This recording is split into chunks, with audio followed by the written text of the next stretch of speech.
पुष्पांजलि द्विवेदी आप सभी का स्वागत करती हूँ मेरे चैनल पे। मैं खुद काफ़ी सालों से टीचिंग फील्ड में काम कर रही थी और मेरे सामने अक्सर पेरेंट्स या फिर मदर्स का यही बहुत रेगुलरली जब भी मीटिंग हो या कोई कभी उनसे मिलना हो तो हमेशा एक ही सवाल बार बार सुनने में आता था। वो ये है कि आखिर हम हमारे बच्चों को स्टडी कैसे करवाएं या फिर उनका इंटरेस्ट कैसे क्रिएट करें स्टडी के लिए।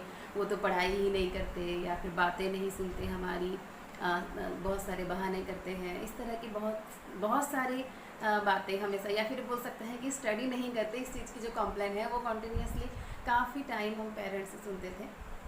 तो आज का मेरा जो टॉपिक है वो उन सभी मदर्स के लिए है, पेरेंट्स के लिए है कि आखिर वो स्टडी के लिए कैसे अपने बच्चों को मोटिवेट कर सकते हैं या फिर उनका इंटरेस्ट कैसे क्रिएट कर सकते हैं। जनरली हम भी देखते हैं अगर हमें कोई काम करना हो और हमारा ध्यान ना हो या फिर हम बोल सकते हैं कि हमारा उस काम के लिए फोकस ना हो, कंसंट्रेशन ना बना रहे तो हम वो अच्छे से नहीं कर पाते। वैसे ही जब हम बच्चों को पढ़ाने बैठते हैं और जैसे कि आज के ज़माने में सभी जनरली टीवी, मोबाइल, लैपटॉप इन सब के पीछे ही रहते हैं, या फिर आप बोल सकते हैं 24 आवर मोबाइल तो हमारे हाथ में ही रहता है, हम उसे एक सेकंड के लिए अपने से दूर नहीं कर सकते। या फिर घर में बहुत सारे लोग हैं और बातें कर रहे हैं और मान लीजिए टीवी चल रहा है, हम बच्चों को बोले आप पढ़ने बैठ जाओ या फिर आप स्टडी कर लें, फिर बच्चों का मन कैसे नहीं होगा स्टडी के लिए। उनका तो ध्यान इन सब चीज़ों में होगा जो वो सुन रहे हैं या फिर जो आवाज़ें आ रही हैं, जो चल रहा है, तो वो कैसे किस तरह से फोकस करेंगे स्टडी में। तो हमें एक स्टडी जोन तैयार करना चाहिए या फिर एटमॉस्फेयर ऐसा होना चाहिए जहाँ पे वो प्रॉपरली सिर्फ पढ़ाई पे ध्यान दे सके और उसी पे फोकस करे, कोई शोर शराबा ना हो या फिर ऐसी कोई बातें आवाज़ें ज़्यादा ना करता हो। या फिर हम बोल सकते हैं कि स्टडी के लिए हम उन्हें एक सेपरेट प्लेस दे सकते हैं घर पे जहाँ पे सिर्फ उन्हें स्टडी पे ही ध्यान देना है, वहाँ पे कोई ना आ जाए, कोई डिस्टर्ब ना करे उन्हें। वैसे ही बहुत बार होता है कि जब भी हम बच्चों को पढ़ने के लिए बोलते हैं उनके पास बहुत सारे बहाने रहते हैं, जैसे उनको भूख लग जाती है या फिर उन्हें प्यास लगी है या फिर उनको कुछ काम याद आ जाता है या फिर उनको पेट दर्द होने लगता है। तो ये बहुत सारे बहाने बच्चे करने लग जाते हैं। तो वहाँ पे हमें क्या ध्यान रखना चाहिए, अगर हमको पता है कि हम बच्चों को पढ़ाना है, स्टडी करवानी है, तो हम उनको अच्छे से खाना खिला दें या फिर उससे पहले उनको पानी पीना है या फिर उनकी कॉपी बुक जो भी उनको सिस्टमेटिकली रखना है, पेंसिल साफ़ करना है, ये जो भी छोटी छोटी चीज़ें रहती हैं। जैसे जनरली हम रोज़ पढ़ाते हैं तो हमको पता ही रहता है कि हमारे बच्चे आखिर पढ़ते समय कौन कौन सी चीज़ें हमें बोल सकते हैं और बार बार पढ़ाई से हटकर या उठ कर जा सकते हैं। तो वो सभी चीज़ें हमें पहले ही कंप्लीट कर लेनी चाहिए ताकि जब हम उन्हें स्टडी के लिए बिठाएं तो वो इस तरह से एक्सक्यूजेस ना दें या कोई बहाने ना करें। नेक्स्ट है, जब हम बच्चों को पढ़ाते हैं तो हमारा एक मेथड होना चाहिए पढ़ाने का। ऐसा नहीं है कि आप उनके ऊपर बिल्कुल सवार हो जाओ, अरे पढ़ाई करो, पढ़ाई नहीं करोगे तो कैसे होगा, नहीं आपको तो पढ़ना ही है, इस तरह से हम नहीं बोल सकते।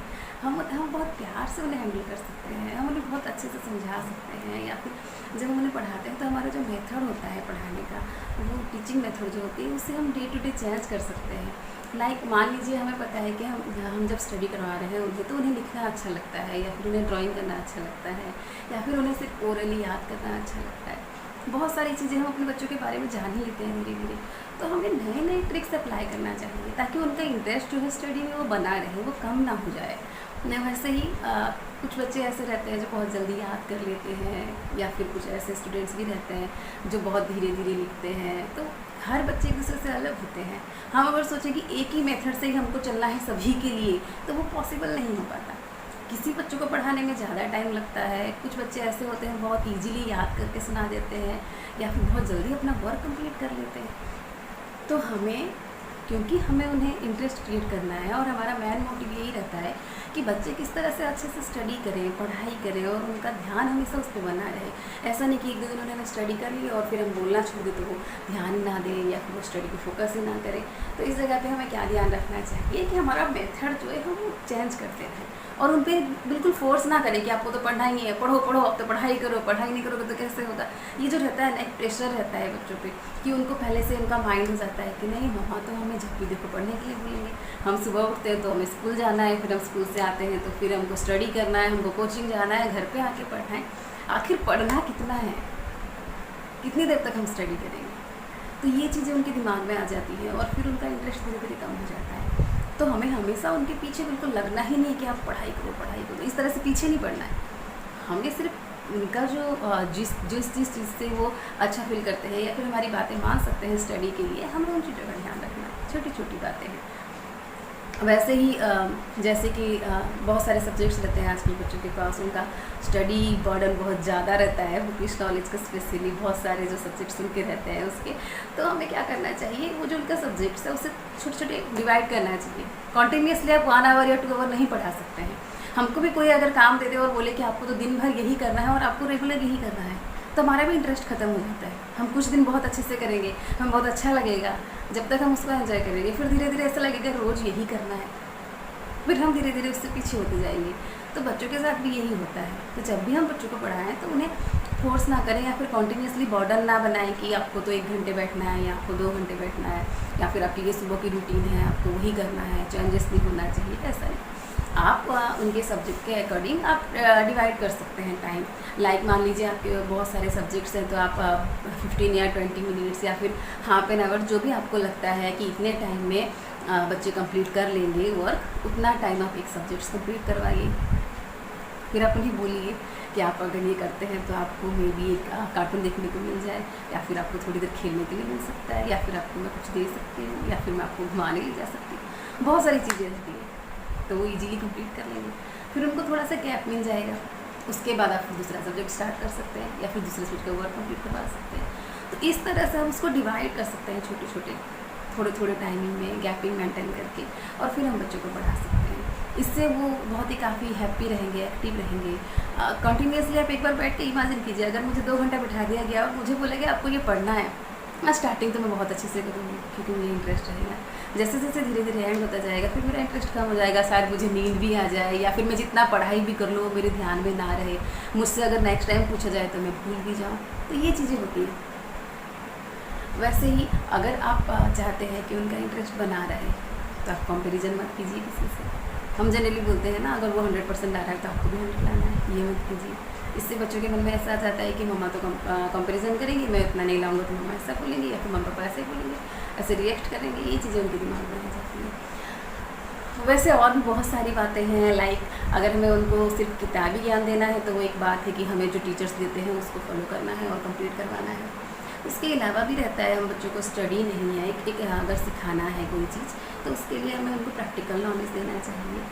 प्रैक्टिकल नॉलेज मीन्स हम बोल सकते हैं कि आप सुबह से शाम तक हम बहुत सारी एक्टिविटी करते हैं, उसमें उनको बहुत सारी चीज़ें सीखने को मिल सकती है। जैसे अगर आप खाना खा रहे हैं तो उसके जो बहुत सारी चीज़ें रहती हैं उनको हम क्या बोलते हैं, या फिर उनके कलर्स क्या होते हैं। अगर आप बाहर घर से निकल रहे हैं बहुत सारी चीज़ें देखते हैं, जैसे रास्ते में गार्डन आ गया, या फिर स्कूल है, हॉस्पिटल्स है, तो ये छोटी छोटी जो इन्फॉर्मेशन रहती है वो हम बच्चों को दे सकते हैं। इससे उनका नॉलेज ज़्यादा इंक्रीज होता है, और वो जब उनको ये चीज़ें उनके लेसन में पढ़ाया जाता है या समझाया जाता है तो ईजिली वो कनेक्ट कर पाते हैं उस सब्जेक्ट से और जल्दी आसानी से सीख लेते हैं। वैसे ही जनरली मैं लास्ट वीडियो में भी बताई थी आप सभी को, आप लोगों ने अगर देखा होगा कि बच्चे जनरली कॉपी करते हैं, जैसे वो विजुअलाइज होगा वैसे ही वो ये सेम टू सेम करने की कोशिश करेंगे। या फिर आप बोल सकते हैं जैसे बच्चे देखते हैं वही करने की कोशिश करते हैं। अगर उन्हें दिखेगा कि हाँ मुझे, अगर मैं पढ़ा रही हूँ मान लीजिए और मैं खुद भी बच्चों को बोल दूँगी कि हाँ पढ़ाई कीजिए और मैं मेरे मोबाइल में बिजी हूँ या फिर मैं सो गई हूँ, तो बच्चे कैसे रिएक्ट करेंगे? उनको तो फिर यही लगेगा हाँ ठीक है मम्मा पढ़ने के लिए तो बोलती है, करता क्या है, मम्मा तो सो जाएगी, या फिर वो तो अपने मोबाइल में बिजी है, हम तो हमारे हिसाब से पढ़ाई करें। या फिर थोड़ी देर अगर ध्यान आ गया, हमने 1-2 बार बीच में बोल दिया हाँ पढ़ाई करो मैं देख रही हूँ आपको, ऐसी चीज़ें नहीं होनी चाहिए। हमारा पूरा ध्यान उन पर ही होना चाहिए जब हम उन्हें पढ़ाते हैं, ताकि वो भी इस चीज़ को समझ पाए कि हाँ मम्मा बिल्कुल ध्यान देती है मुझ पर, मैं कोई भी चीटिंग नहीं कर सकता हूँ उनके सामने। वैसे ये सब चीज़ें छोटी छोटी बातें हमें ध्यान रखनी चाहिए। और बच्चों को जनरली योगा, मेडिटेशन या फिर अदर जो फिजिकल एक्टिविटी होती है उसके लिए भी बिल्कुल स्पेस देना चाहिए। ये जो एक्टिविटीज़ होती है उनके लिए बहुत ही हेल्पफुल होता है, उनके माइंड और बॉडी को काफ़ी एक्टिव रखता है। और हम बोल सकते हैं कि अगर आप फिज़िकली फिट हैं तो आप डेफिनेटली स्टडी भी अच्छे से कर सकते हैं। वैसे अगर हमें और कुछ सिखाना हो बच्चों को और नहीं मान रहे हैं तो हम उन्हें बोल सकते हैं ना कि आप ये काम कंप्लीट कीजिए, उसके बाद आपको नेक्स्ट मैं जू ले जाऊंगी या फिर मैं आपको कार्टून देखने के लिए दूँगी। तो इस तरह की बहुत सारी चीज़ें रहती हैं हमारे दिमाग में, हमारे पास बहुत सारे मेथड रहते हैं। बस ये है कि हमें ध्यान रखना है कि उन्हें क्या अच्छा लगता है, और किस चीज़ से या फिर ऐसी कौन सी बातें हैं अगर हम उन्हें बोलते हैं तो वो इजीली स्टडी के लिए एग्री हो जाएंगे या फिर इंटरेस्ट उनका जो है वो बना रहेगा और वो बिल्कुल कंप्लीट करेंगे। बीच बीच में हो सकता है हमारे जो टीचर्स हैं, बच्चों के जो टीचर्स होते हैं, उनसे हम कनेक्टिविटी बना के रखना चाहिए ताकि हमें पता चले कि आखिर वो स्टडी में क्या प्रोग्रेस कर रहे हैं, क्या प्रॉब्लम जा रहा है। ऐसा नहीं है कि हम सिर्फ गए उनके पास और उन्होंने बोल दिया कि हाँ ये कंप्लेन है, ये हमारा बच्चा पढ़ नहीं रहा है, हम कैसे करेंगे, आप ध्यान दीजिए। ऐसा नहीं है। आप पहले बच्चों की प्रॉब्लम सुनिए, उन्हें जानने की कोशिश कीजिए, उसके बाद आप खुद उसका सोल्यूशन निकाल सकते हैं। कई बार होता है बहुत सारे बच्चे ऐसे रहते हैं जो सिर्फ 15 मिनट में याद कर लेते हैं, कुछ रहते हैं कि आप 1 घंटे भी दोगे तो लिख नहीं पाएंगे। तो सब अलग अलग होते हैं। तो ज़रूरी नहीं है कि अगर आपका बच्चा 15 मिनट में कोई वर्क कंप्लीट कर रहा है फिर भी आप उसको 1 घंटा ही बिठाना है, ऐसा नहीं है। अगर वो बहुत जल्दी कंप्लीट करेगी तो बहुत अच्छी बात है, लेकिन अगर कोई कंप्लीट नहीं कर पाता है तो हम हो सकता है उनको ज़्यादा टाइम दें और ज़्यादा ध्यान दें कि उनकी कंप्लीट करवाएं, उनका स्टडी पर फोकस करें ताकि उनकी रिजल्ट्स अच्छे आने लगे और उनका इंटरेस्ट बना रहे। तो ये सब चीज़ें हमें ध्यान रखनी चाहिए। आई होप आप लोगों को मेरी ये छोटी छोटी बातें अच्छी लगी हो, और अगर आपको अच्छा लगा मेरा ये लेसन तो आप ज़रूर मेरे चैनल को लाइक कीजिए, सब्सक्राइब कीजिए और कमेंट्स कीजिए। आपके कमेंट्स मेरे लिए बहुत ही मायने रखते हैं, मुझे उससे इंस्पिरेशन मिलता है नए वीडियो के लिए, और मैं चाहूँगी कि आप सभी मुझे सजेस्ट करें मैं किस टॉपिक पे नेक्स्ट वीडियो बनाऊँ। Thank you.